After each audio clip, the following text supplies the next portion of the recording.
وعلى آله وصحبه أجمعين أما بعد السلام عليكم ورحمة الله وبركاته. Donc le cours passé on avait vu les 10 annulatifs de l'islam, Nawaqid al-Islam, écrites par Cheikh al-Islam Muhammad ibn Abdul Wahhab rahmatullahi ta'ala alayh. On les a expliqués et on a expliqué qu'il y a une raison pour laquelle on étudie ces Nawaqid al-Islam, on étudie ces annulatifs de l'islam. Quelle est la raison pour laquelle l'étudiant en sciences doit, premièrement, étudier ces annulatifs de l'islam?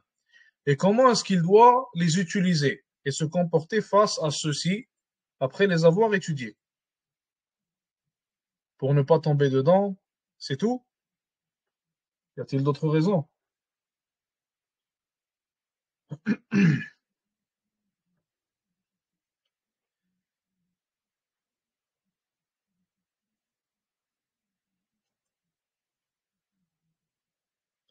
Pour ne pas tomber dedans et avertir contre eux. Exactement. Jazakallah khair. On a dit, on va les revoir, Inch'Allah Ta'ala, de manière très rapide. Premièrement, on a dit, Ash-shirku fi ibadatillah. L'association dans l'adoration d'Allah Azza wa Jal. Qu'est-ce que cela veut dire? Et quel type de tawhid est-ce que cet annulatif-là va annuler? Lequel des trois types de tawhid est-ce que cet annulatif va venir annuler?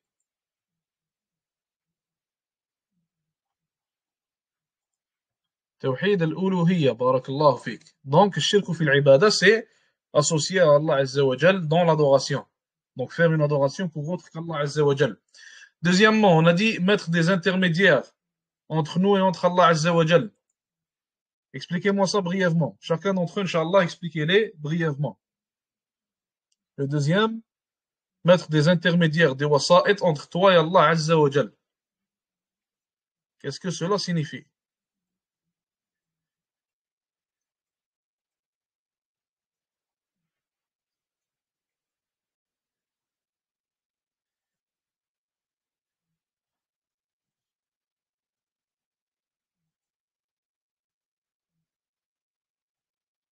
Faire une invocation entre, ou plutôt envers autre qu'Allah, non, c'est pas ça.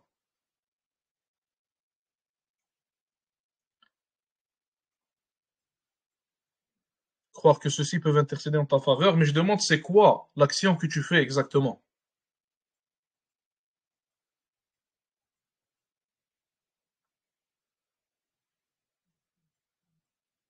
Adorer une tombe pour que la personne morte intercède pour toi, ça peut être une tombe, mais c'est pas toujours une tombe.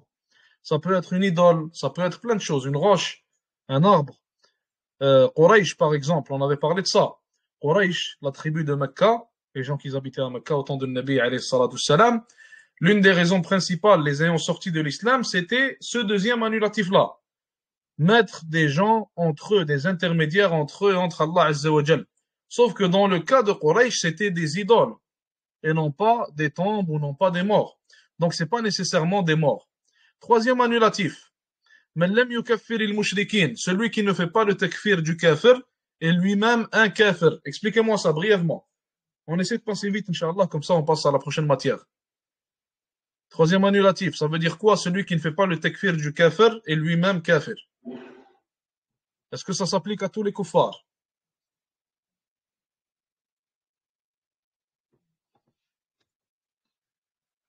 Ça s'applique pour le kuffar al-asli, ok? Ça c'est d'une manière générale. On a dit qu'il y a exception à la règle. Et pour les murtad clairs. Bravo, barakallahu fik. Et les murtad clairs, est-ce qu'ils sont nécessairement clairs pour tout le monde? Ou est-ce qu'il est possible qu'une personne, sa ridda, son apostasie, soit claire pour l'un et non pas pour l'autre? Elle soit claire pour un musulman et non pas pour un autre musulman. Est-ce que ça c'est possible? C'est possible, voilà. Barakallahu fikum. Exactement. On passe, Inch'Allah. Quatrième annulatif. من اعتقد أن غير هدي النبي عليه الصلاة والسلام أكمل من هديه. Celui qui pense qu'il y a une guidée meilleure que celle de Nabi alayhi salatu wassalam. Qu'est-ce que ça veut dire ça? Celui qui tombe dans ça sort de l'islam. Qu'est-ce que ça veut dire?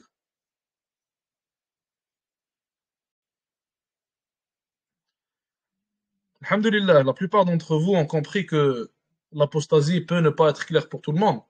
D'habitude, ça c'est une chose à propos de laquelle les gens, ou plutôt les gens ont du mal à la comprendre habituellement. Alhamdulillah. Bref, quatrième annulatif. Quelle est sa signification?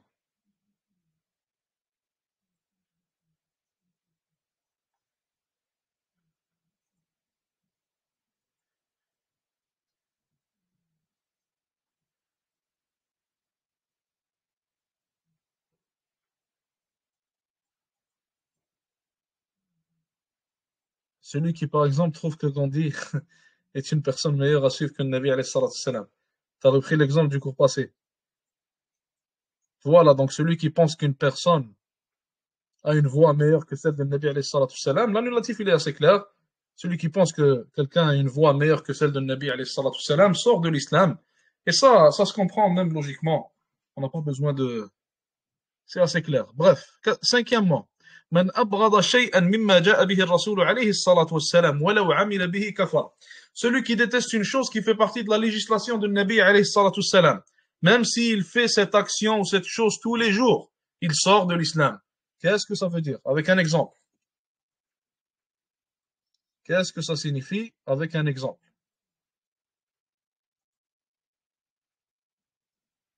Détester la barbe, barakallahu fik, même si tu as la plus longue des barbes, si tu la détestes, tu sors de l'islam. Car la barbe fait partie de la législation de Nabi alayhi salatu wassalam et fait partie des caractéristiques de Nabi sallallahu alayhi wa sallam. Lui, il avait une longue barbe et une barbe qui était large, sallallahu alayhi wa sallam. Donc, quiconque déteste ça ou déteste quoi que ce soit qui fait partie de l'islam, sort de l'islam, tout simplement. Sixièmement, من استهزأ بشيء من دين الرسول عليه الصلاة والسلام. Celui qui se moque d'une chose faisant partie de la religion de Nabi alayhi salatu wassalam sort de l'islam. Qu'est-ce que ça veut dire? Qu'est-ce que ça signifie?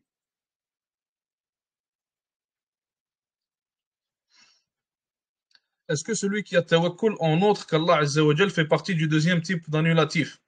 Qu'est-ce que tu veux dire par quelqu'un qui a tawakkul en autre qu'Allah Azza wa Jal? Avoir tawakkul en autre qu'Allah Azza wa Jal, ça va différer de situation en situation. Quelqu'un, mathalan, il a une foi qui est pas forte, il a une foi qui est faible. Et dû à cette faiblesse dans la foi, il va avoir confiance en les causes, par exemple, ou alors il va se tourner vers les causes avant de se tourner vers Allah Azza wa Jal. Ça, c'est un type de tawakkul qu'il a envers ces causes-là. Mais ça ne le fait pas sortir de l'islam. Ça sort pas une personne de l'islam, mais plutôt ça prouve une faiblesse dans la foi. Maintenant, quelqu'un qui va dire, mathalan, une telle idole qu'il adore, ou alors une planète qu'il adore, ou je ne sais quoi, il va dire que cette planète, ou cette idole-là, il lui fait confiance, il l'invoque, il sait qu'elle va l'aider, etc. Donc lui, bien sûr, il sort de l'islam. Donc ça va dépendre de situation en situation, et je doute qu'un musulman, bien sûr, il ne serait pas musulman déjà, et je doute qu'une personne qui connaît l'islam ait confiance ou ait un tawakkul envers un autre qu'Allah Azza wa Jal, de la même manière qu'il devrait l'avoir envers Allah Azza wa Jal. Donc on a dit quoi pour le sixième? On a dit se moquer d'un aspect de la religion, se moquer de la prière, se moquer, c'est bon. Septièmement, la magie noire, le fait de faire de la magie noire qui va nuire aux gens. La magie noire qui va nuire aux gens. Et on a dit il y a un type de magie qui s'appelle sarf, qui est la séparation entre deux personnes, et il y a l'atf qui est l'union entre deux personnes. Donc un exemple, faire le sihr mathalan pour séparer entre un homme et sa femme, ou alors faire le sihr pour faire en sorte qu'un homme ou une femme tombe amoureux par exemple de quelqu'un et veuille le marier, mathalan. Expliquez-moi ça pour le sihr. Est-ce que le sihr te sort directement de l'islam, ou alors est-ce que ce sont les actions qui viennent avec qui te sortent de l'islam? Qu'est-ce qu'on a dit à ce propos?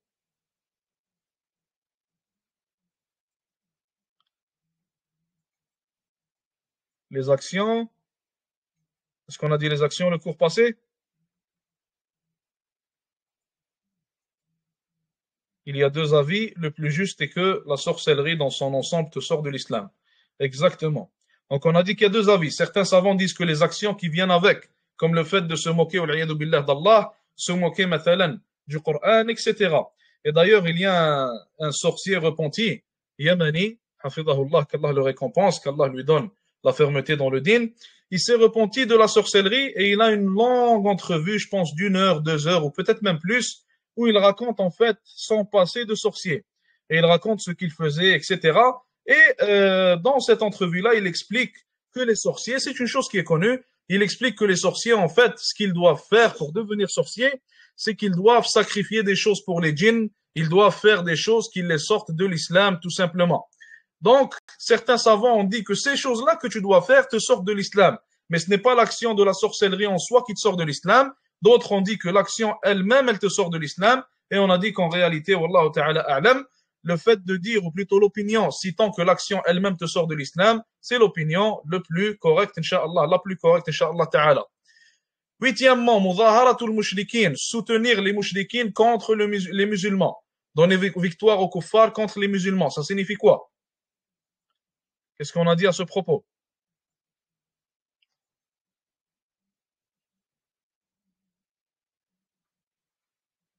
Et on a donné un exemple pour ceux qui s'en rappellent. On a donné un exemple à ce propos pour ceux qui s'en rappellent.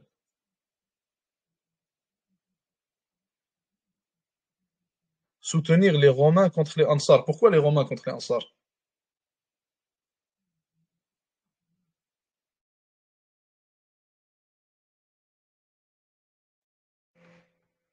Aider les kuffars contre les musulmans.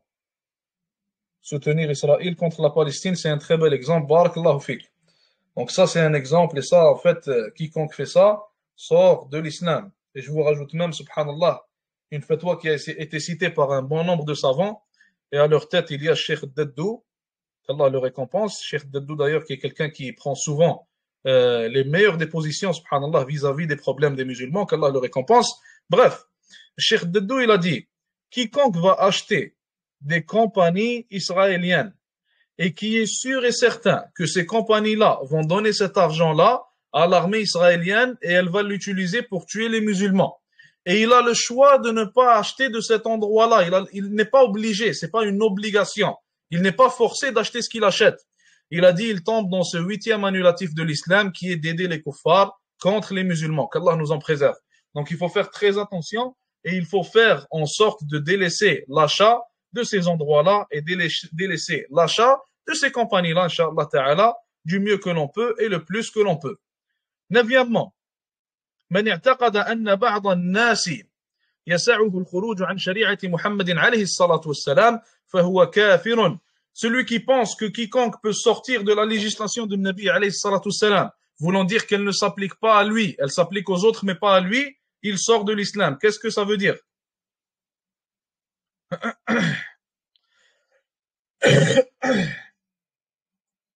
Qu'est-ce que ça signifie?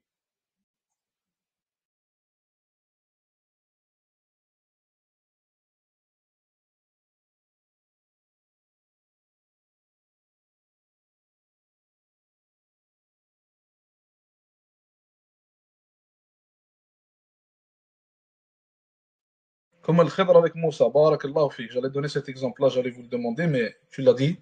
Donc, comme Al-Khidr avec Moussa, Al-Khidr alayhi salam, qui est un prophète alayhi salam, avec Moussa alayhi salam. Donc, dans le temps de Moussa alayhi salam, l'histoire connue dans Surat Al-Kahf, révélée par Allah Azza wa Jal, Al-Khidr était quelqu'un à propos de qui, ou plutôt qui avait le droit de sortir de la législation de Moussa alayhi salam. Car lui, il avait une autre tâche autre que Moussa alayhi salam. Et d'ailleurs, Moussa alayhi salam, comme tous les autres prophètes avant lui, et après lui, sauf le Nabi alayhi salatu salam, il n'était envoyé que pour son peuple. Donc il y avait des gens qui pouvaient sortir de la législation de Moussa alayhi salam. Parmi eux, il y avait le Khidr alayhi salam. Donc ça ne s'applique plus au temps de Muhammad sallallahu alayhi wa sallam, car Allah azza wa jalla dit وَمَا أَرْسَلْنَاكَ إِلَّا رَحْمَةً لِلْعَالَمِينَ. Et nous t'avons envoyé qu'en tant que miséricorde pour les mondes. Et le Nabi sallallahu alayhi wa sallam, il a dit qu'il a été envoyé aux djinns et aux ins. Il a été envoyé à tout le monde, aux êtres humains ainsi qu'aux djinns. Donc personne ne peut sortir de la législation du Nabi alayhi salatu salam, ou alors prétendre que la prière n'est pas obligatoire sur lui, ou zakat, ou le hajj, en pensant qu'il a un statut spécial auprès d'Allah azza wa jal. Ça n'existe pas tout simplement. Dixièmement et dernièrement, le fait de délaisser et de rejeter la religion d'Allah azza wa jal, il ne l'apprend pas et il ne l'applique pas. Qu'est-ce qu'on avait dit à ce propos? Qu'est-ce que ça veut dire? الإعراض عن دين الله. الإعراض عن دين الله.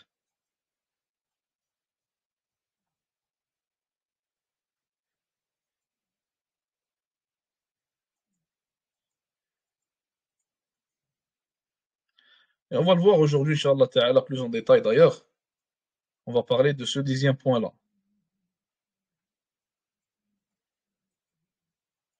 Quelqu'un qui prétend être musulman, par exemple, et il fait rien d'islamique. Il ne fait rien.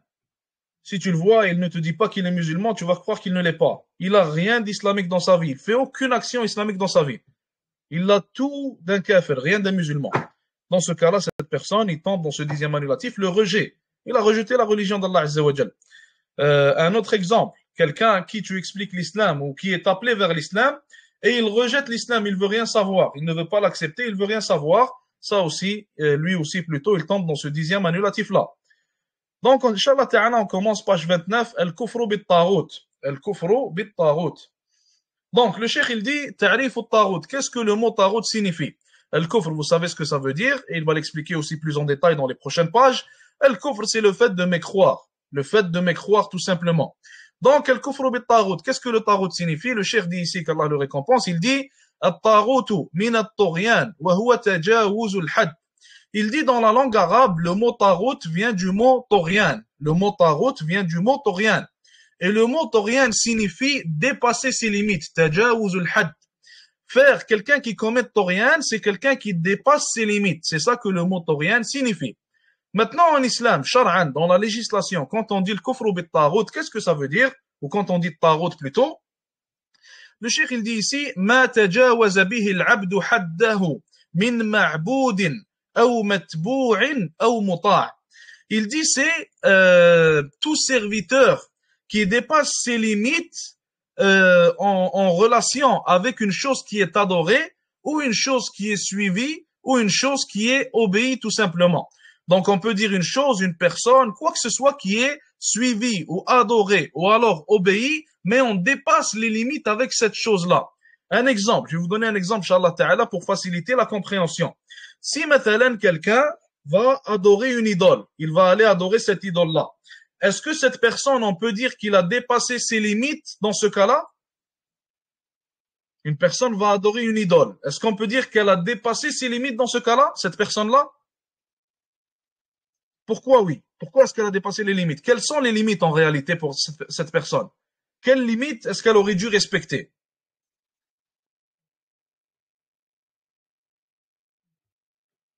Quelles limites doit-elle respecter?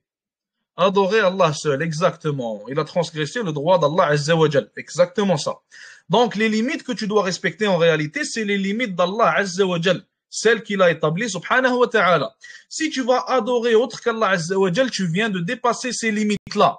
Si tu vas obéir à un autre qu'Allah Azza wa Jal, plus que tu obéis à Allah Azza wa Jal, ou alors de la même manière que tu es censé obéir à Allah Azza wa Jal, alors tu as dépassé tes limites dans l'obéissance.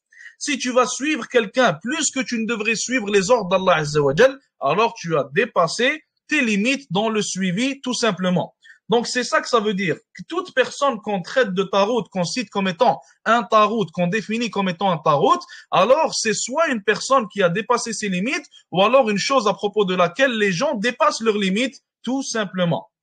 Maintenant, quelqu'un qui appelle les gens à sa propre adoration, il tombe dans ça aussi. Il a dépassé ses limites. Il a fait ce qu'on appelle le torian, le dépassement des limites, car il appelle les gens à l'adorer. Et bien sûr, les limites d'Allah Azza wa Jal nous citent que le seul qui est adoré, c'est Allah subhanahu wa ta'ala, tout simplement.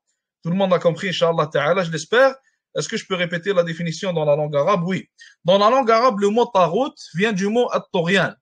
Et le mot torian, sa signification, c'est le fait de dépasser ses limites, tout simplement. Donc le cheikh, il dit ici, wujubul kufri bit taghut.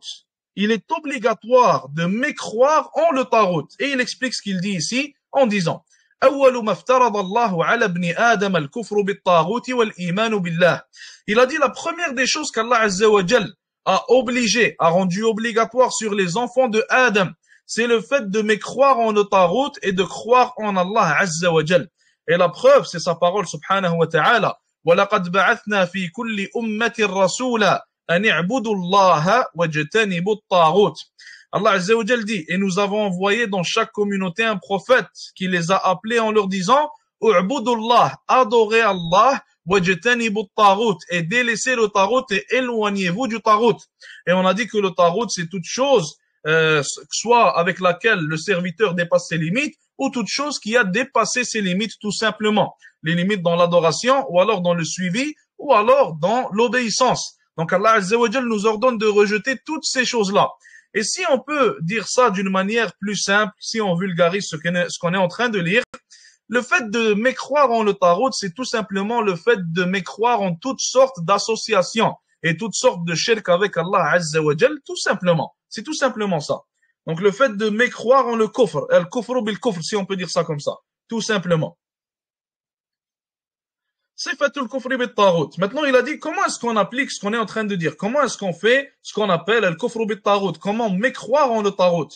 Il dit premièrement, أن تعتقد بطلان عبادة غير الله وتتركها وتبغضها.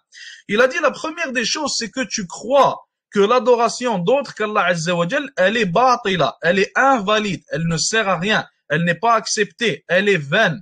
Il a dit, et aussi, وتتركها. La deuxième des choses que tu dois faire, c'est que tu dois délaisser cette adoration d'autre qu'Allah Azza wa Jal.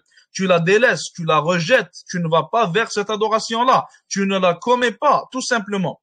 Et la troisième des choses que tu dois faire, c'est وَتُبْغِضَهَا, et que tu la détestes. Et c'est là où certains ont du mal, subhanallah. Au jour d'aujourd'hui, l'époque dans laquelle nous sommes, c'est là où certains ont du mal. Aujourd'hui, certains musulmans, tu lui dis, tu ne dois pas adorer autre qu'Allah Azza wa Jal, il va te dire, ok, pas de problème. Tu lui dis, tu dois croire que l'adoration d'autre qu'Allah Azza wa Jal, elle est batila, elle est vaine, elle est invalide, il va te dire, ok, pas de problème.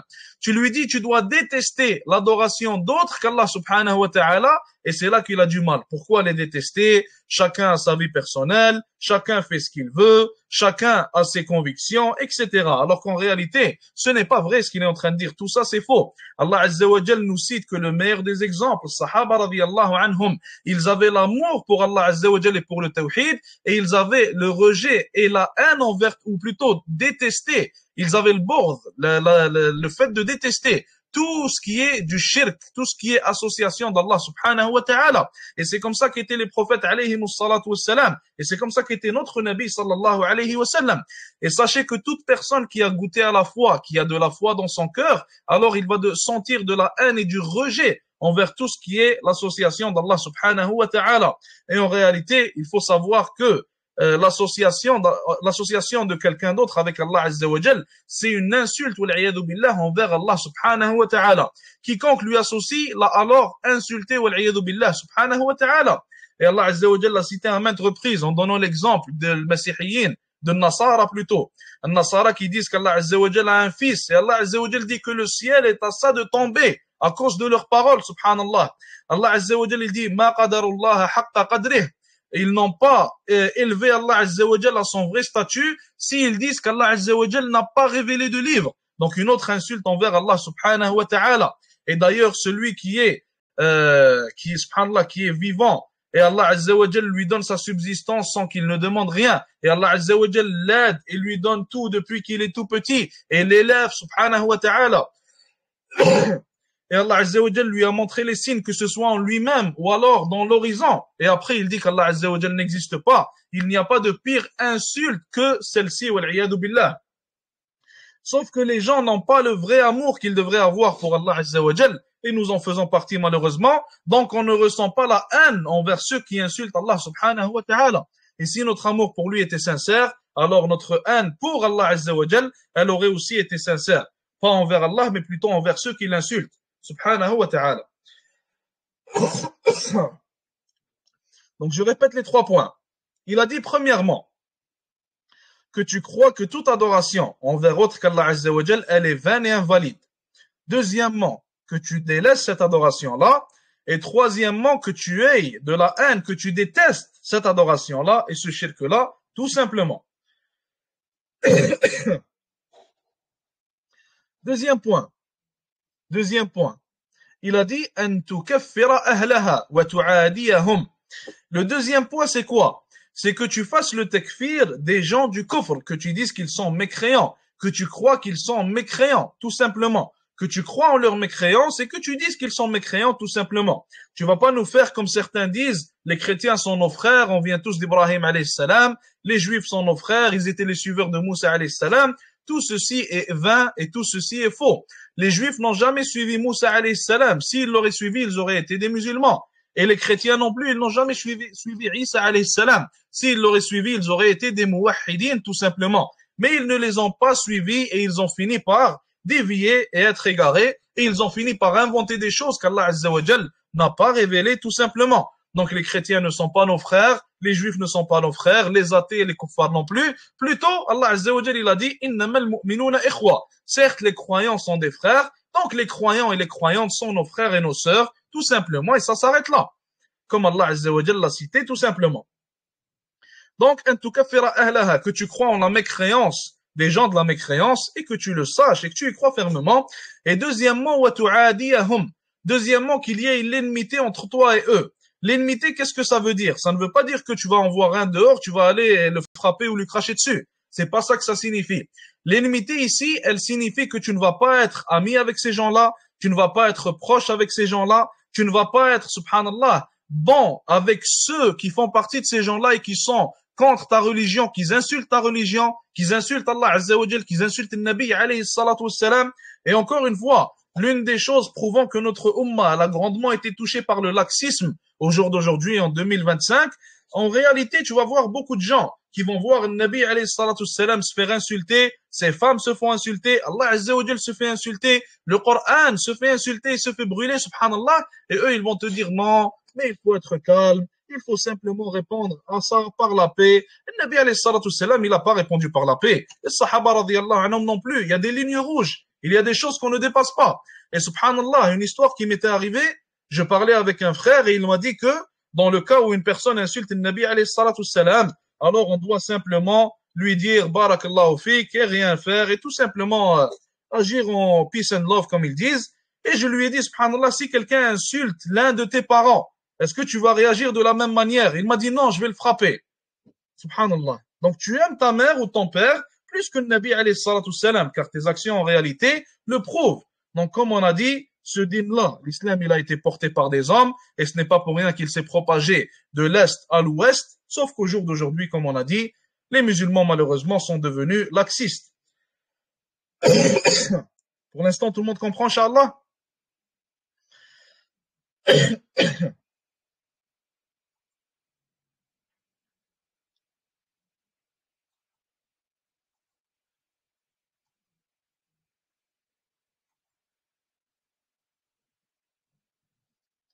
La nourriture cachère, est-ce qu'il nous est permis de la consommer? Oui, c'est permis. Car Allah Azza wa Jal l'a permis. Allah Azza wa Jal a cité que la nourriture de Ahlul Kitab, des gens du livre, elle nous est permise tout simplement. La nourriture de Ahlul Kitab, des gens du livre, elle nous est permise tout simplement. Donc la nourriture qui est koshère ou cachère, elle est permise pour le musulman. Maintenant, certains disent que au Québec, à Montréal, au Canada et dans les autres pays occidentaux, il nous est permis de manger tout le poulet et tout le poulet, juste le poulet. Il nous est permis de manger tout le poulet que l'on trouve, car ces pays-là sont des pays chrétiens. Et Allah Azza wa Jal nous a cité que la nourriture des chrétiens nous est halal. Donc, qu'est-ce que vous pensez de ça? Est-ce que vous pensez que cette fatwa, cette parole-là, elle est, euh, elle est vraie? Est-ce que vous pensez que elle est juste, ou alors vous pensez qu'elle est invalide et elle ne s'applique pas?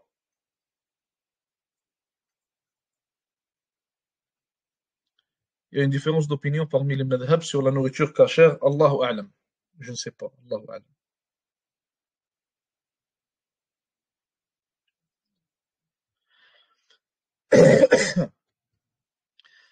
Voilà. La fatwa ne s'applique pas. En fait, il y a certains chouyours qui ont fait cette fatwa ici, où ils sont très peu en fait, un ou deux. Et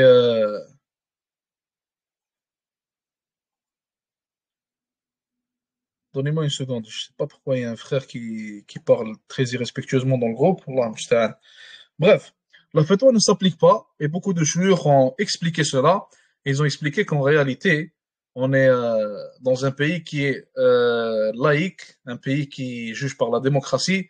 La plupart des gens qui sont au Canada et en Occident d'une manière générale, la plupart de ces gens-là sont athées et non pas chrétiens. Donc on ne peut pas considérer leur dhabiha, on ne peut pas considérer leur viande comme une viande de chrétien.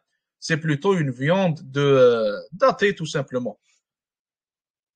Donc cette viande-là n'est pas considérée comme une viande de chrétien et cette fatwa-là ne s'applique pas tout simplement.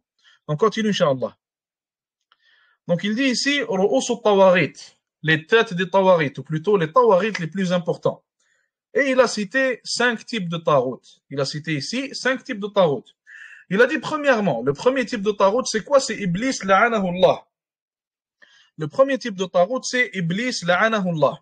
Pourquoi Iblis? Tout simplement car tout le kufr qu'il y a sur cette terre, il sort de Iblis en réalité. La source de tout le shirk et de tout le kufr qu'il y a sur cette terre a été causé par Iblis tout simplement, par Shaitan tout simplement. Donc, Iblis, subhanallah, alayhi salam, Allah musta'an. Iblis, la'anahullah, il a mérité d'avoir la première place, tout simplement car il a causé toutes les autres places, tout simplement. Donc, deuxième type de tarot, deuxième tête de tawarit. Il dit ici, وَمَنْ عُبِدَ مِنْ دُونِ اللَّهِ وَهُوَ رَاضٍ. Toute personne se faisant adorer autre qu'Allah Azza wa Jal, en étant satisfait de cette adoration-là. Toute personne se faisant adorer autre qu'Allah Azza wa Jal, en étant satisfait de cette adoration-là, tout simplement. Comme mathalan, Fir'aun. Fir'aun a prétendu être Dieu, billah, il a demandé aux gens de l'adorer, et certains l'ont adoré. Donc Fir'aun, il tombe dans ce deuxième type de tawarit-là. Troisièmement, وَمَنْ دَعَ النَّاسَ إِلَى عِبَادَةِ نَفْسِهِ وَمَنْ دَعَ النَّاسَ إِلَى عِبَادَةِ نَفْسِهِ. Et toute personne qui appelle les gens envers son adoration. Toute personne qui appelle les gens à l'adorer tout simplement. Et d'ailleurs, c'est mon erreur. Pharaon, il tombe dans ce troisième type-là et non pas dans le deuxième. Car Pharaon, il a appelé les gens à l'adorer. Et le deuxième, c'est quoi la différence entre le deuxième type et le troisième? Il nous a dit dans le deuxième, toute personne qui se fait adorer en étant satisfait de cette adoration. Dans le troisième, il nous dit toute personne qui appelle les gens à son adoration.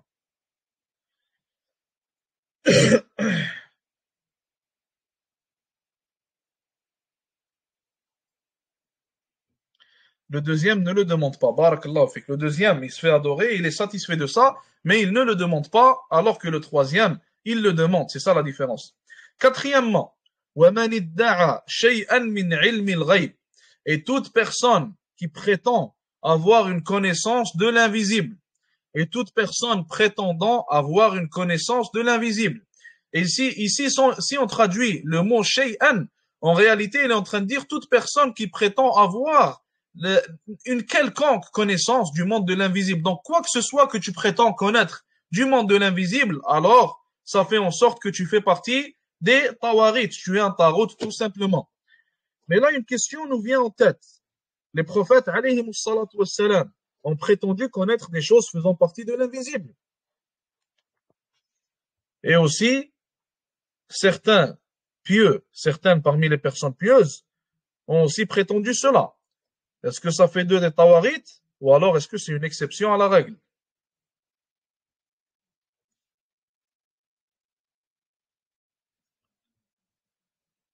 Quand je vais finir, je vais répéter l'énumération, Inch'Allah. Tu veux dire l'énumération des 5 têtes des tawarit, c'est ça? Inch'Allah, je vais le répéter quand je finis. Exception à la règle, pourquoi? Car c'est Allah Azza wa Jal qui leur a révélé. Exactement. Et il faut que vous sachiez que l'invisible se divise en deux. Al-Ghaib se divise en deux. L'invisible va se diviser en deux. On a Al-Ghaib al-Mutlaq. On a l'invisible d'une manière complète. Le seul à connaître cet invisible-là, c'est Allah Azza wa Jal. Et après, on a Al-Ghaib al-Nisbi. On a certaines parties de l'invisible, certaines choses faisant partie du monde de l'invisible. Et Allah Azza wa Jal révèle ces choses-là à qui il veut.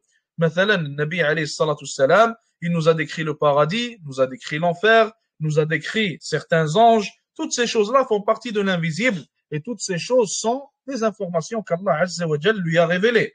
Donc, si quelqu'un a la révélation d'Allah Azza wa Jal, et ça ne peut être que les prophètes alayhi salatu salam, ou si quelqu'un il a ce qu'on appelle une karama qui peut arriver, une karama c'est, je ne saurais pas vous le traduire en français, pour ne pas être inexact, mais une karama, ça peut être en fait une chose qu'Allah Azza wa Jal accorde à une personne, et c'est une chose qui sort un peu de la norme, une chose qui sort un peu de ce qui est naturel entre parenthèses, quelque chose de surnaturel entre parenthèses.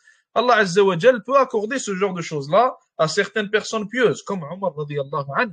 Il a été rapporté de lui qu'il était al-Medina, et il a entendu ce qui se passait à des centaines de kilomètres de lui, là où il y avait des musulmans qui étaient en guerre. Et il leur a même parlé et ils l'ont entendu. Et les gens qui étaient là-bas, ils ont rapporté en grand nombre qu'ils ont entendu Omar radiyallahu anhu parler. Et ça, c'est des choses qu'on appelle des karamat, des bénédictions, barakallahu fik, qui peuvent arriver aux gens pieux. Bien sûr, ça, c'est une porte qui est très serrée, c'est pas une porte qui est large, car en fait, les gens qui ont élargi cette porte-là et ils ont rentré des choses de plus dans cette porte sont devenus malheureusement les soufis.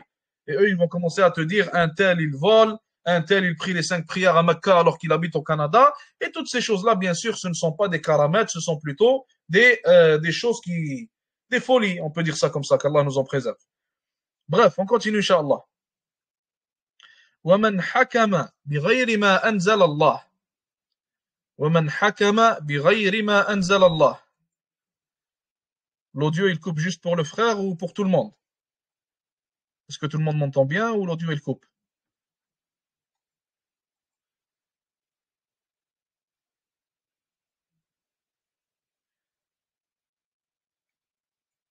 Parfait, alhamdulillah. On continue, Inch'Allah. Cinquième type de tarout, وَمَنْ حَكَمَ بِغَيْرِ مَا أَنزَلَ اللَّهِ. Et toute personne qui juge avec autre que ce qu'Allah Azza wa Jal a révélé. Le fait de juger avec autre que ce qu'Allah Azza wa Jal a révélé, qu'est-ce que ça signifie? Un exemple. Mathalan, imaginons quelqu'un qui devient président, ou alors qui devient la tête d'une tribu, par exemple. Ou alors il devient toute personne qui a la gouvernance sur un grand nombre de gens. Cette personne-là, normalement, il devrait juger entre les gens avec le Coran, la parole d'Allah Azza wa Jal, et avec la sunna du prophète alayhi salatu wassalam. Car nous, on est musulmans, et on ne juge qu'avec ça. On ne juge pas avec autre chose. Cette personne-là décide de ne pas juger avec le Coran et avec la sunna. Mais plutôt, il décide de juger avec autre chose. Il décide de juger avec autre chose, un autre doustour, tout simplement. Un autre code de loi. Et ce code de loi, ça peut être maintenant la Bible, ça peut être maintenant la Torah des Juifs, ça peut être par exemple aussi les lois contemporaines qu'on trouve, comme les lois du Canada, les lois de l'Algérie, les lois de ces endroits-là. Cette personne-là décide de juger par autre que le Coran et la Sunna. Cette personne-là, on va dire qu'elle a fait ce qu'on appelle al-hukmu bi ghayri ma anzal Allah. Elle a commis ce qu'on appelle le fait de juger par autre que ce qu'Allah Azza wa Jal a révélé. Et il y a un grand clash entre les gens au jour d'aujourd'hui à propos de cet aspect-là de la religion. Certains vont dire que c'est du kufr dans tous les cas, d'autres vont dire que ce n'est pas du kufr, ce n'est jamais du kufr, et dans aucun cas, ça ne peut être du kufr akbar, alors qu'en réalité, des fois c'est du kufr akbar, et des fois c'est du kufr asghar, tout simplement. Donc des fois, c'est du kufr akbar qui sort de l'islam, et des fois c'est du kufr asghar qui est un péché. Ce n'est pas une chose qui te sort de l'islam, tout simplement. Donc, comment est-ce qu'on sait que des fois c'est du kufr akbar et des fois c'est du kufr asghar? Il faut savoir que nous avons ces deux informations-là, nous avons extrait ces deux informations et ces deux jugements-là du même verset. Et ce verset-là, c'est là où Allah Azza wa Jalla dit « Inil hukmu illa lillah ». Certes, le jugement n'est que pour Allah. Donc Allah Azza wa Jalla, c'est le seul juge. Voulons dire qu'on ne juge qu'avec ce qu'Allah Azza wa Jal a révélé, tout simplement. Comment est-ce qu'on a extrait ces deux informations-là et ces deux jugements-là? Tout simplement par le tafsir des compagnons, radiyallahu ta'ala anhum. Ibn Mas'ud, il a été questionné à propos de ce verset, et dans le athar, il a dit, radiyallahu ta'ala anhu, il a dit, huwa bihi kufr. Il a dit, c'est du kufr. En gros, il a dit, c'est du kufr akbar. L'action de juger avec autre que ce qu'Allah Azza wa Jal a révélé, c'est du kufr akbar qui te sort de l'islam. Et Ibn Abbas, radiyallahu ta'ala anhu, qui est un autre compagnon, qui est un autre savant parmi les savants des compagnons, et d'ailleurs Ibn Mas'ud et Ibn Abbas, les deux étaient des savants des compagnons, les deux étaient des savants du Coran. Ibn Abbas, il a dit que c'est du kufr asghar. Il a dit que c'est un péché et non pas du kufr qui te sort de l'islam.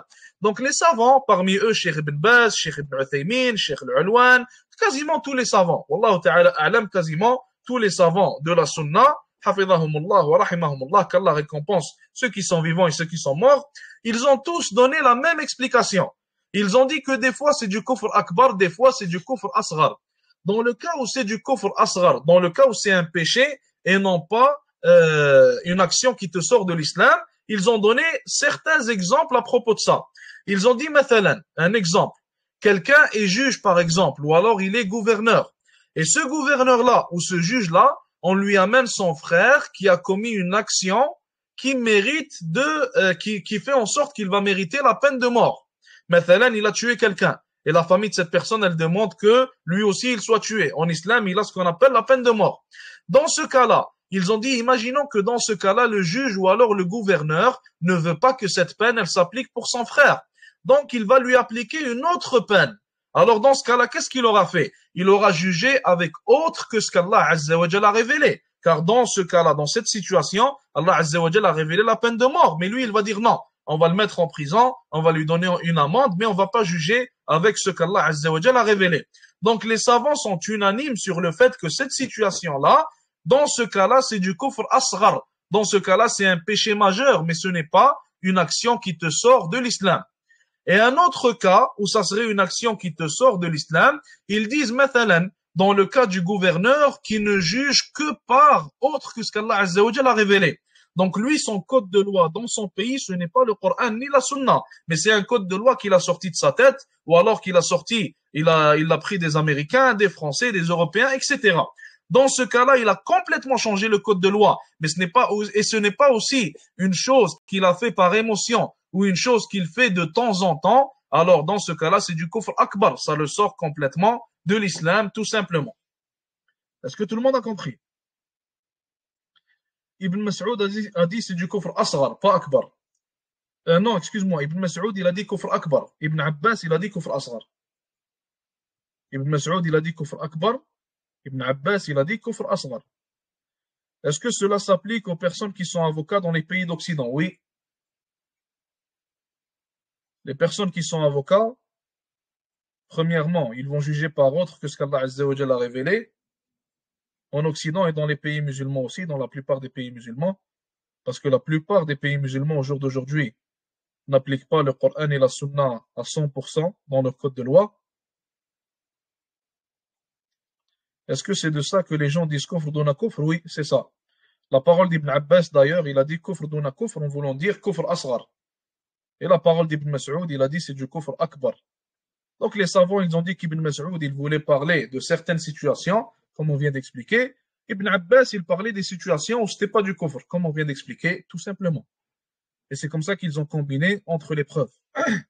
Et comme on a dit, parmi ces mashayikh, il y a Ibn Uthaymin, Ibn Baz, et celui qui veut aller vérifier, il peut aller vérifier, Inch'Allah Ta'ala.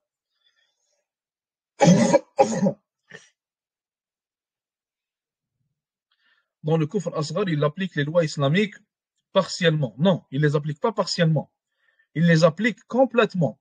Mais des fois, ça arrive qu'il applique autre que ce qu'Allah Azza wa Jalla a révélé par émotion ou par passion ou quoi que ce soit.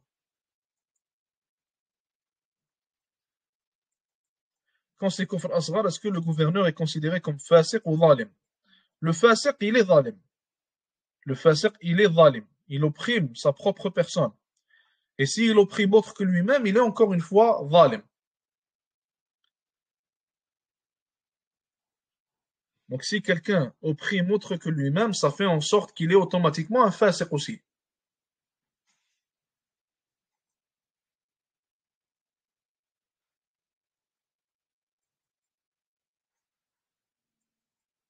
Est-ce que tout le monde a compris? On veut, Inch'Allah Ta'ala, que tout le monde comprenne avant de passer. Et pour les personnes qui sont musulmanes, mais qui sont ignorantes de cela.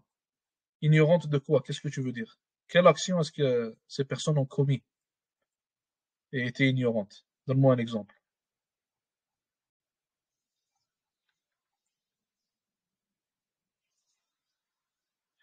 Si ils mélangent la charia avec les lois occidentales, c'est du kufr akbar. On a dit que pour que ce soit du kufr asghar, il doit avoir comme code de loi le Coran et la Sunna. Sauf que là, il y a eu une situation, et ça n'arrive pas souvent, où il a jugé par autre que ce qu'Allah Azza wa Jalla a révélé.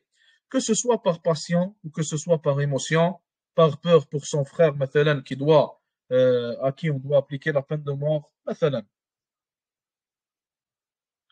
Le cas du juge, si un juge est juge, mais qu'il ne le sait pas, est-ce qu'il peut être excusé? S'il est en Occident, moi, Allahu a'lam, Allahu ta'ala a'lam, s'il est en Occident, je pense pas qu'il peut être excusé. S'il est en Occident, Allahu a'lam, mais je pense pas qu'il peut être excusé, parce que c'est clair. tu es en Occident, tu juges par autre que la loi d'Allah Azza wa Jal, c'est assez clair. Maintenant, s'il est dans certains pays musulmans, Allahu A'lam, honnêtement, Allahu Ta'ala A'lam.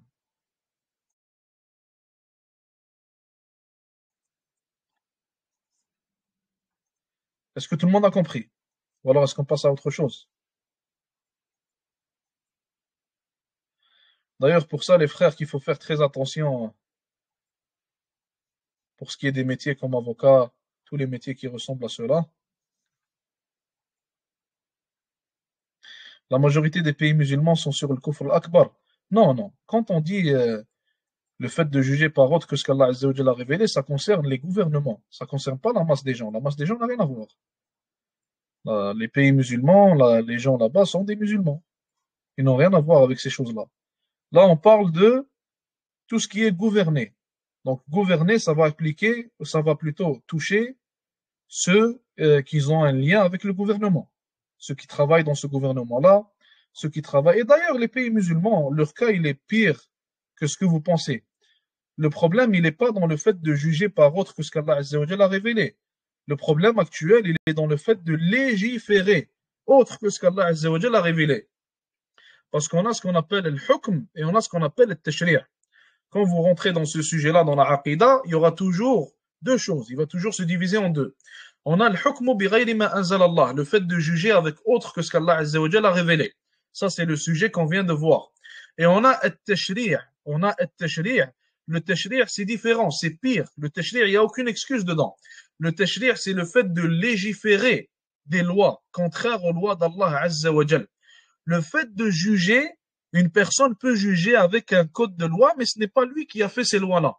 Mais le fait de légiférer, ça veut dire c'est lui qui a fait ces lois-là. Et je vous donne un exemple. Les parlements, par exemple, les parlements dans les pays musulmans, ils se rencontrent, ils font des lois contraires aux lois d'Allah Azza wa Jal. Je vous donne un exemple, mathalan, dans certains pays musulmans, ils vont te dire que zina wal iyadu billah, la fornication, c'est quelque chose de permis. Si les deux personnes sont en accord.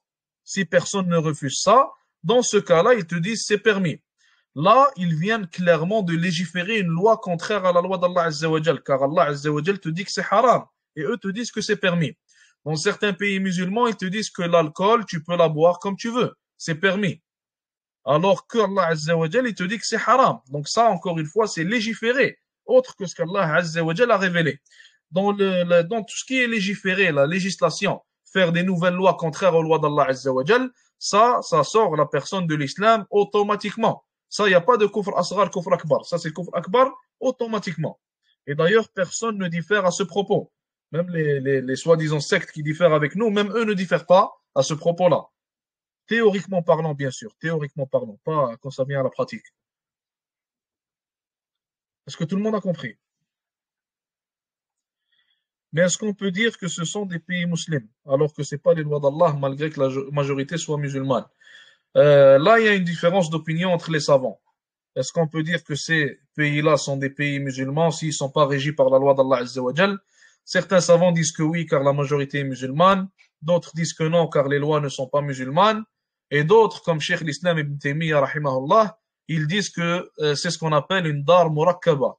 C'est un pays qui est un peu musulman, moitié non musulman, on peut dire ça comme ça. Donc c'est un pays qui est un peu comme ci, un peu comme ça. Et ça, c'est l'avis de Cheikh l'Islam Ibn Taymiyyah, rahimahullah.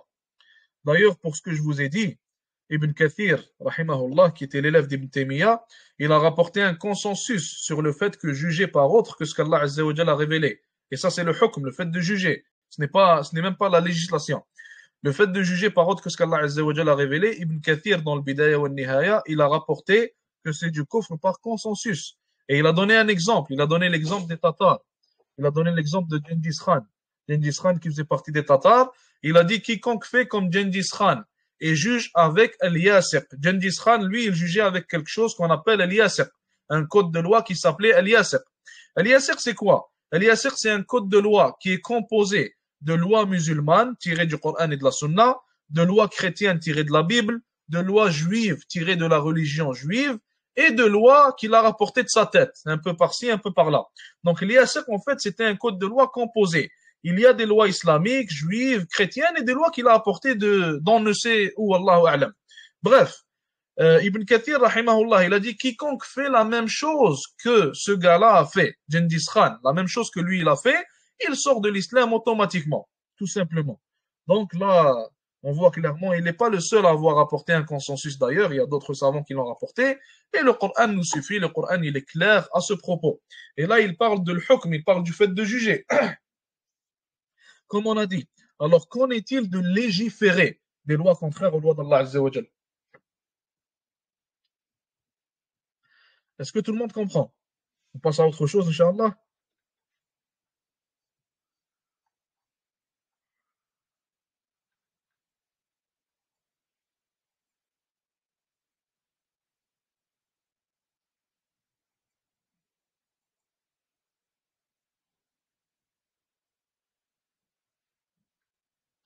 Bref, on continue, Inch'Allah. Donc, on a fini avec Al-Kufr bit-Taghut. On rénumère, Inch'Allah, les 5 points.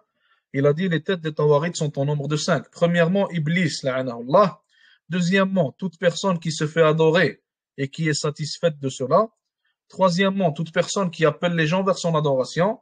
Quatrièmement, toute personne prétendant avoir la connaissance de l'invisible. Et là, ça parle de l'invisible que seul Allah Azza wa Jal connaît. Cinquièmement, toute personne jugeant par autre que ce qu'Allah Azza wa Jal a révélé. Et remarquez, Cheikh l'Islam Muhammad ibn Abdul Wahhab, car ça c'est tiré de son livre, rahimahullah, Cheikh l'Islam Muhammad ibn Abdul Wahhab, il a mis ceux qui jugent par autre que ce qu'Allah Azza wa Jal a révélé, il t'a dit que ils font partie des têtes de Tawarit.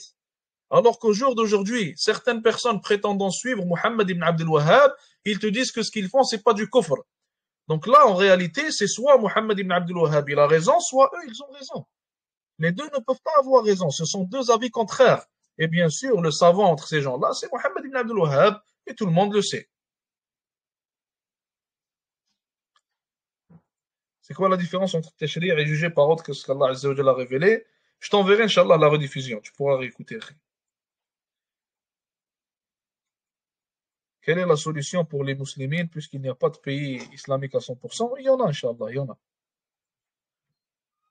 Bref, on continue, Inch'Allah. Donc, al-usul al-thalatha. Là, on passe à un autre sujet. On a fini avec le kufr bit-taghut. On passe à un autre sujet. Il dit al-usul al-thalatha, les trois fondements. Et ça, encore une fois, c'est tiré du livre de Cheikh l'Islam Muhammad ibn Abdul Wahhab, rahmatullahi alayh. Donc, il dit les trois fondements. Le premier des trois fondements, c'est ma'rifatul abdi rabbahu. Le fait que le serviteur connaisse son Seigneur subhanahu wa ta'ala. Le deuxième fondement, le fait que le serviteur connaisse sa religion. Et le troisième et dernier fondement, le fait que le serviteur connaisse son prophète Muhammad sallallahu alayhi wa sallam. Et il a dit وَهِيَ أَسْئِلَةُ الْقَبْرِ. Et en réalité, ces trois fondements qu'il vient de citer, ce sont les trois questions qui vont être demandées à chaque personne qui va rentrer dans sa tombe.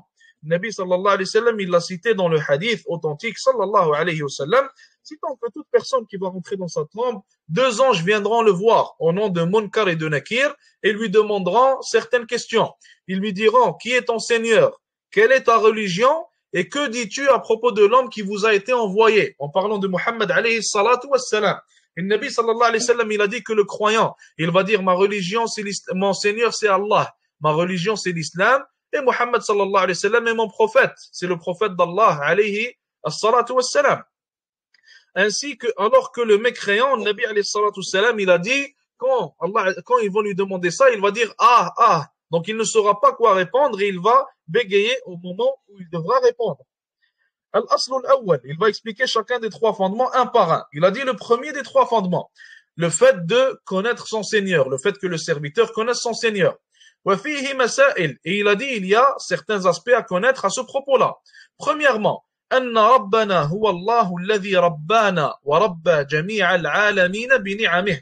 Il a dit la première des choses à connaître à propos de ce premier fondement, c'est qu'Allah Azza wa Jal, notre Seigneur, c'est celui qui nous a élevés et celui qui a élevé toute sa création subhanahu wa ta'ala de par ses bienfaits et de par sa provision. Le deuxième aspect à connaître à propos du troisième fondement, أن الله عز وجل هو المعبود وليس لنا معبود سواه. Le deuxième aspect, c'est qu'Allah Azza wa Jal, c'est lui le seul qui mérite d'être adoré. Et personne autre que lui ne mérite d'être adoré. En réalité, ici, subhanallah, il est en train de faire un lien entre les différents types de tawhid Qui m'explique le lien qu'il vient de faire entre les différents types de tawhid? Qui m'explique dans ce qu'on vient de lire le lien qu'il y a entre les différents types de tawhid?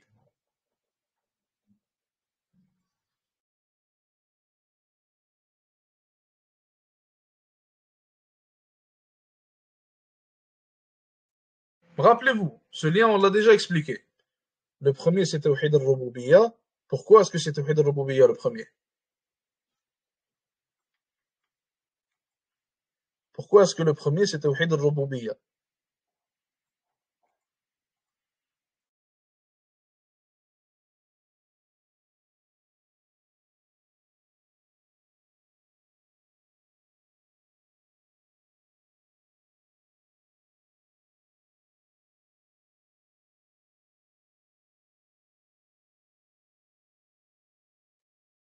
Est-ce que vous m'entendez?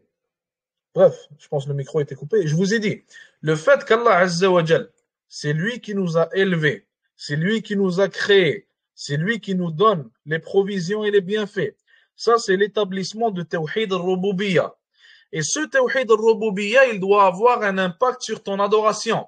Et l'impact, c'est le fait que tu n'adores que lui. Car en réalité, ces actions-là d'Allah Azza wa Jal prouvent qu'il est le seul qui mérite ton adoration. Et qu'il est le seul qui peut être adoré en réalité, subhanahu wa ta'ala. Car tu vas adorer celui qui peut te nuire et celui qui peut te bénéficier. Et celui qui t'a créé et te donne la vie et la mort, au lieu d'aller adorer une idole ou une roche ou un être humain qui ne peuvent même pas se nuire eux-mêmes ni se bénéficier à eux-mêmes tout simplement. Troisième point, troisième aspect à comprendre à propos de ce premier fondement, il a dit عرفنا ربنا بآياته ومخلوقاته العظيمة. Il a dit, nous avons connu notre Seigneur de par deux choses. Nous avons connu notre Seigneur de par ses ayats, de par ses signes, et de par sa création, la création d'Allah subhanahu wa ta'ala. Et là, il faut savoir que les signes d'Allah azza wa jal se divisent en deux types. Les signes d'Allah subhanahu wa ta'ala se divisent en deux types. On a ce qu'on appelle al-ayat al-kawniyya, et on a ce qu'on appelle al-ayat qui sont reliés à la révélation. L'ayat, le nom ne me vient plus en arabe. S'il me revient, je vous le dirai, Inch'Allah. Bref, l'ayat al-kawniyya, c'est quoi? Les signes qui sont reliés à la création, c'est quoi? C'est tous les signes que tu vois autour de toi qui sont reliés à la création d'Allah Azza wa Jal.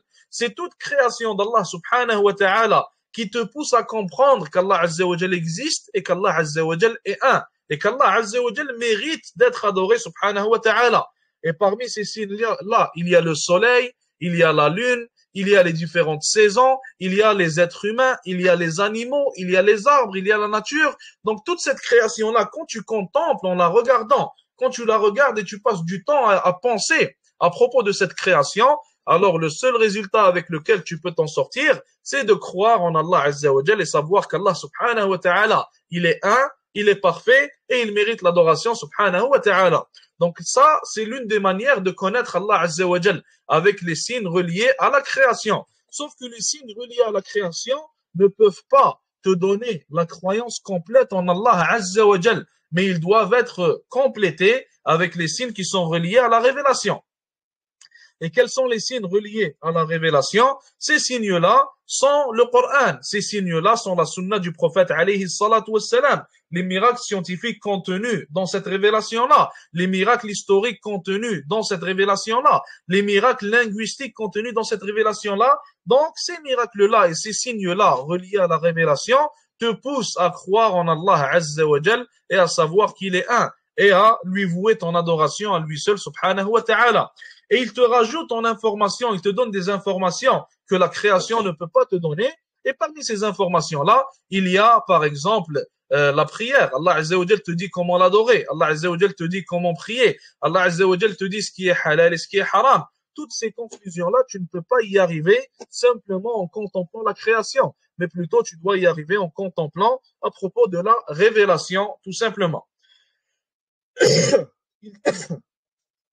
Il dit ici, فَمِنْ آيَاتِهِ, parmi ces signes, et là il parle des signes dans la création, il dit parmi ces signes, il y a la nuit et le jour, ainsi que le soleil et la lune. Et parmi la création d'Allah Azza wa Jal, il y a les 7 cieux, et il y a les 7 terres, et il y a tout ce qu'elles contiennent, et tout ce qu'il y a entre elles. tout ça fait partie de la création d'Allah Azza wa Jal. Maintenant, al-aslu thani, le deuxième fondement, ma'rifatul abdi dinah, le fait que le serviteur doit connaître sa religion. Et ce fondement-là aussi, il y a certains aspects à comprendre en dessous de celui-ci. Le cheikh dit ici qu'Allah le récompense. Premièrement, الدين الذي لا يقبل الله دينا سواه هو الإسلام. Pour que tu connaisses ton din, il faut que tu saches premièrement que ton din est le seul din qu'Allah Azza wa Jal accepte. Allah Azza wa Jal n'accepte pas une autre religion autre que l'islam. Allah Azza wa Jal dit dans le Coran, Inna ad-dina 'inda Allah al-islam. Certes, la religion acceptée auprès d'Allah est l'islam. Deuxième chose à connaître, الإسلام هو الاستسلام لله بالتوحيد والانقياد له بالطاعة والبراءة من الشرك وأهله. Il a dit, deuxième des choses que tu dois connaître à propos de ta religion, c'est la définition du mot islam, la définition de ta religion. Qu'est-ce que l'islam signifie? Et là, il l'explique, il dit que l'islam, c'est quoi? C'est premièrement le fait de se soumettre à Allah Azza wa Jal par le tawhid. Deuxièmement, le fait de se soumettre à Allah Azza wa Jal par l'obéissance, tu obéis à tout ce qu'Allah Azza wa Jal t'ordonne. Et troisièmement, c'est le fait de se désavouer et se dissocier du shirk, de l'association, ainsi que de ses adeptes, tout simplement. Et ça, c'est l'islam. Ça, c'est la religion de l'islam. Et d'ailleurs, mes frères et sœurs, c'est très important de connaître l'islam et de savoir ce que ça veut dire. Au jour d'aujourd'hui, on ne cesse de nous répéter que l'islam, linguistiquement, ça signifie as-salam, la paix, alors qu'en réalité, l'islam, ça signifie la soumission. Ça ne veut pas dire que l'islam, c'est pas une religion de paix, mais la signification de l'islam, c'est bien plus profond et bien plus important que cela. Ça signifie la soumission complète à Allah Azza wa Jal. Il y a certaines personnes, à cause de leur laxisme, encore une fois, ils sont poussés à inventer des choses à propos de la religion qui n'existent pas. Et parmi leurs inventions, excusez-moi, c'est cette définition qu'ils ont donnée au mot l'islam qui est introuvable, que tu ne peux trouver dans tous les dictionnaires de la langue arabe. Troisième point. Il a dit Maratibuddini thalatha. Le troisième point que tu dois comprendre et savoir à propos de ta religion, c'est que les maratib, les degrés de l'islam sont en nombre de 3. Il a dit le premier degré c'est l'islam, le deuxième degré c'est l'iman et le troisième degré c'est l'ihsan. Inch'Allah ta'ala, on va pas les expliquer un par un, mais plutôt, je pense que Allah ta'ala a'lam, il va les expliquer au courant du livre, Inch'Allah ta'ala. Il a dit, et le troisième fondement, l'aslu thalith, c'est la connaissance de son prophète Muhammad alayhi salatu wassalam. La connaissance de notre prophète Muhammad sallallahu alayhi wa sallam. Donc il a dit, la première des choses à comprendre, ou plutôt à connaître à propos du Nabi alayhi salatu wassalam, c'est premièrement son nom, et aussi sa ligne généalogique. Son arbre généalogique, c'est qui? Sa lignée, sa descendance, c'est qui? Le Nabi alayhi salatu wassalam. Il a dit, Huwa Muhammadun, il est Muhammad, fils de Abdullah, fils de Abdul Muttalib, fils de Hashim. Et Hashim fait partie de Quraysh. Donc Hashim fait partie de la tribu de Quraysh. Wa Qurayshun min al-Arab. Et la tribu de Quraysh fait partie des Arabes. Wal Arabu min dhurriyyati Ismaïl ibn Ibrahim al-Khalil. Et les Arabes font partie de la descendance de Ismaïl alayhi salatu wassalam, qui est le fils de Ibrahim, l'ami intime d'Allah Azza wa Jal, alayhi salatu wassalam. Donc le Nabi alayhi salatu wassalam fait partie de la descendance de Ibrahim alayhi salam, et plus précisément de son fils Ismaïl alayhi salam. Et les enfants d'Israël font partie de la descendance de Ishaq et non pas de Ismaïl alayhi salam. Maintenant, umruhu, l'âge du prophète alayhi salatu salam, tu dois aussi le connaître. Lahu min al-umri 63 sana. Il a dit il est mort alors qu'il avait 63 ans alayhi salatu salam. Minha 40 qabla an-nubuwah. Et il avait 40 ans au moment où il a reçu la révélation sallallahu alayhi wa sallam. Et d'ailleurs, subhanallah, il y a certains athars parmi les athars de salaf qui citent que l'homme, il atteint, subhanallah, il atteint son meilleur dans sa sagesse et dans sa hikmah, subhanallah, à l'âge de 40 ans. Donc ce n'est pas pour rien que le Nabi alayhi salatu salam, il a reçu la révélation à l'âge de 40 ans. وعشرون نبيا ورسولا. النبي صلى الله عليه وسلم, il a passé 23 ans en tant que prophète et messager sallallahu alayhi wa sallam. Nubuwwatuhu wa risalatuhu. Ici, le cheikh dit aussi, tu dois savoir quand est-ce qu'il est devenu prophète et quand est-ce qu'il est devenu messager. Il a dit, il est devenu prophète par Iqra, quand Allah Azza wa Jalla lui a révélé Iqra bismi rabbika alladhi khalaq, Et ça, c'était la première révélation qu'il a reçue par Allah Azza wa Jal, de par l'intermédiaire de Jibril alayhi salam. La première des choses qui lui a été révélée, c'est Iqra. C'est cette sourate-là. Et à ce moment-là, il est devenu prophète alayhi salatu wassalam. Et après 6 mois, quand Jibril alayhi salam est revenu, il lui a révélé une autre chose. Il lui a révélé Surat Al-Muddathir alayhi salatu wassalam. Et le cheikh nous dit que c'est à ce moment-là qu'il est devenu prophète sallallahu alayhi wa sallam. Car Allah Azza wa Jal lui a dit dans Surat Al-Muddathir, Ya ayyuha al-Muddathir, qum fa'anzir. Allah Azza wa Jal lui a dit, lève-toi et va avertir. Et c'est là qu'il est devenu un messager alayhi salatu wassalam. Et on a cité déjà, peut-être pas dans ce cours-là, mais la différence entre le prophète et le messager, c'est quoi? C'est que le messager vient avec une nouvelle législation, alors que le prophète vient seulement rappeler les gens vers la religion sans venir avec un nouveau code de loi, alayhi salatu wassalam. Quatrième chose à connaître. Baladuhu wa muhajiruhu, Allahu a'lam, wa mahjaruhu peut-être, Allahu a'lam. Bref, il a dit, tu dois connaître aussi son pays, de là où il vient, alayhi salatu wassalam, et le pays vers lequel il a fait la hijra, la terre vers laquelle il a fait la hijra, alayhi salatu wassalam. Et le Nabi sallallahu alayhi wa sallam venait de Mecca, et il a fait la hijra vers Medina, sallallahu alayhi wa sallam. Et bien sûr, le point important, tu dois connaître avec quoi est-ce qu'il a été envoyé. C'était quoi son message, sallallahu alayhi wa sallam. Et le cheikh nous dit ici, بعثه الله بالنذارة عن الشرك وبالدعوة إلى التوحيد. Allah Azza wa Jalla l'a envoyé comme avertisseur contre l'association et il l'a envoyé comme une personne qui appelle, comme un appeleur vers le tawhid d'Allah subhanahu wa ta'ala. Et Allah Azza wa Jalla a dit à propos de lui ainsi qu'à propos de tous les prophètes, Bashiran wa Nadhira.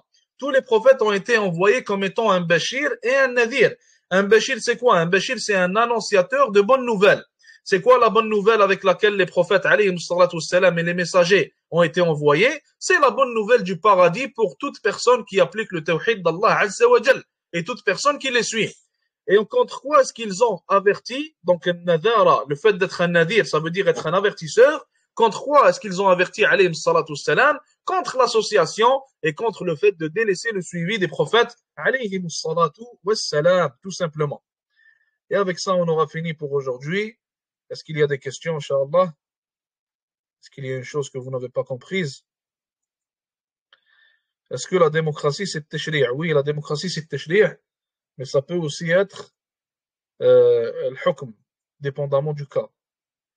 Le tashri', c'est le fait de légiférer une loi. Et le hukm, c'est le fait de juger avec un code de loi déjà présent, tout simplement. Répétez les sous-titres du troisième fondement. Troisième fondement.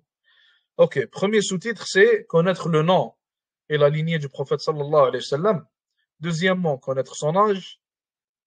Quand on dit son âge, l'âge auquel il est mort, l'âge auquel il a reçu la prophétie alayhi salatu wassalam, et combien de temps est-ce qu'il a passé en tant que prophète et messager. Troisièmement, savoir quand est-ce qu'il est devenu prophète et quand est-ce qu'il est devenu messager alayhi salatu wassalam. Quatrièmement, savoir de quelle terre est-ce qu'il est d'origine et vers quelle terre est-ce qu'il a fait la hijra. Et cinquièmement, savoir, ou plutôt connaître le sujet de sa da'wa, alayhi salatu wassalam, avec quoi est-ce qu'il a été envoyé. Est-ce qu'il y aura des cours sur la sira du prophète, alayhi salatu wassalam? On a déjà fait un cours, on a fini le livre, il est sur le YouTube, on a fait un cours sur la sira, mais Inch'Allah ta'ala, on compte Inch'Allah en faire un autre, qui sera plus poussé et plus complet que celui-là.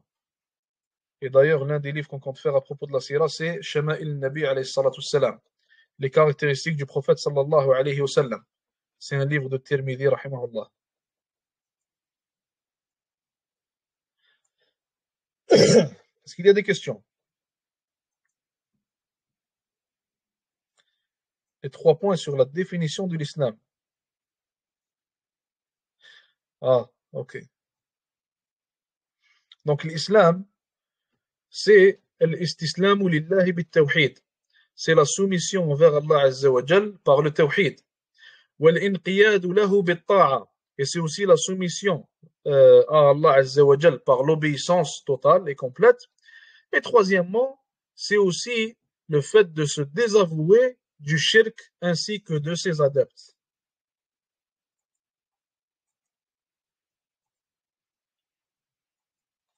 Est-ce qu'il y a d'autres questions ou est-ce qu'on clôture, Inch'Allah?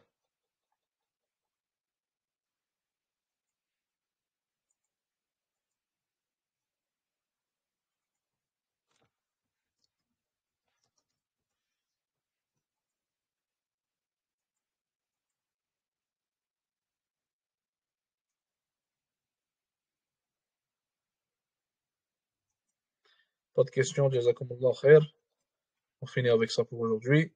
وصلى الله وسلم وبارك على نبينا محمد والسلام عليكم ورحمة الله وبركاته